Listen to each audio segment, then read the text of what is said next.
আগের দিন আমরা প্র্যাকটিস সেট 1 করেছিলাম। এবার আজকে পড়ব প্র্যাকটিস সেট 2 গ্রুপ সি এবং গ্রুপ ডি এর জন্য জিকে পোর্শনটা। 1 নম্বর কোশ্চেন দেখো, তিলপাড়া ব্যারেজ যে নদীর ওপর অবস্থিত তা হলো। তিলপাড়া ব্যারেজ যে নদীর ওপর অবস্থিত সেটি হচ্ছে ময়ূরাক্ষী। 2 নম্বর কোশ্চেন কি আছে, ভারতীয় সংবিধান অনুযায়ী রাজ্যের বিধানসভাগুলি নির্বাচিত করে কে? রাজ্যসভার সদস্যদের। 3 নম্বর কোশ্চেন কি আছে, বাস্তুতন্ত্রে কোনটির সংখ্যা সব থেকে বেশি? বাস্তুতন্ত্রে যেটির সংখ্যা সব থেকে বেশি সেটা হচ্ছে উৎপাদক। 4 নম্বর কোশ্চেন কি আছে, পারমাণবিক আকার যে ইউনিটে প্রকাশ করা হয় তাকে কি বলি আমরা? ফার্মি।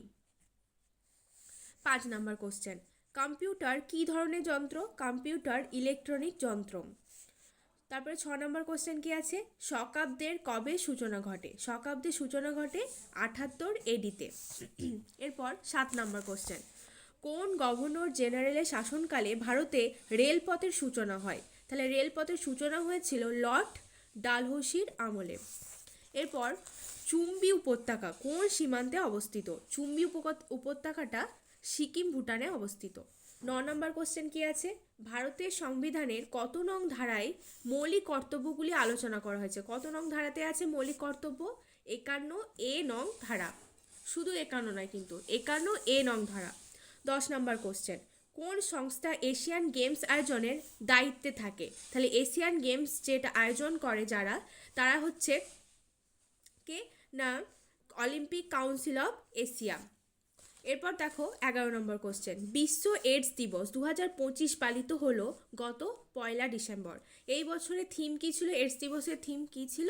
না থিম ছিল overcoming disruption transforming the AIDS response. Overcoming disruption transforming the AIDS response. এরপর 12 নং কোশ্চেন দেখো, ডিএনএ এর ডাবল হেলিক্স কাঠামো আবিষ্কার করেন কারা? তাহলে ডিএনএ আবিষ্কার করেন কে? James Watson, Francis Crick. তাহলে বি।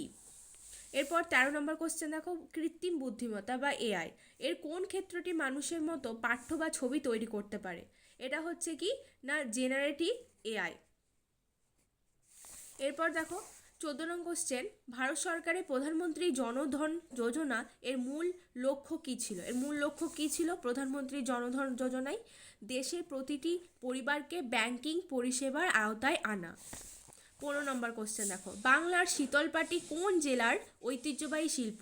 এটা হচ্ছে কোচবিহার জেলার। 16 নম্বর কোশ্চেন কি আছে, যৌতুক নিষিদ্ধ আইন কবে প্রণীত হয়? যৌতুক নিষিদ্ধ আইন মানে যৌতুক দেওয়া যাবে না, এটা হচ্ছে 1961 খ্রিস্টাব্দে। এরপর 17 নম্বর কোশ্চেন কি আছে, পশ্চিমবঙ্গের প্রথম জাতীয় শিক্ষানীতি 2020 মেনে কোন ক্লাস পর্যন্ত বাধ্যতামূলক বাংলা ভাষার ওপর দেওয়ার কথা বলা হয়েছে? তাহলে এটার অ্যান্সার কি হবে? এটার অ্যান্সার হচ্ছে ক্লাস 5। এরপর দেখো 18 নম্বর কোশ্চেন, 2025 সালে ফিফা অনূর্ধ্ব 17 বিশ্বকাপ কোন দেশে অনুষ্ঠিত হয়েছে? তাহলে 2025-এ ফিফা অনূর্ধ্ব 17 বিশ্বকাপ হয়েছে কাতারে। এরপর 19 নম্বর কোশ্চেন, সম্প্রতি কোন সংস্থা প্রজেক্ট আরোহান নামক একটি স্কলারশিপ প্রোগ্রাম চালু করেছে? কারা চালু করেছে? National highways authority of India. 20 number question দেখো, সম্প্রতি কে বিসিসিআইয়ের অন্তর্বর্তীকালীন প্রেসিডেন্ট হিসাবে নিযুক্ত হয়েছে? রাজীব শুক্লা। তাহলে এটা জিকের 20টা কোয়েশ্চেন প্র্যাকটিস সেট 2 এর। এবং এর পিডিএফ পেতে তোমরা ডেসক্রিপশন বক্স থেকে হোয়াটসঅ্যাপে অ্যাড হয়ে যাবে, তাহলে পেয়ে যাবে। Thank you.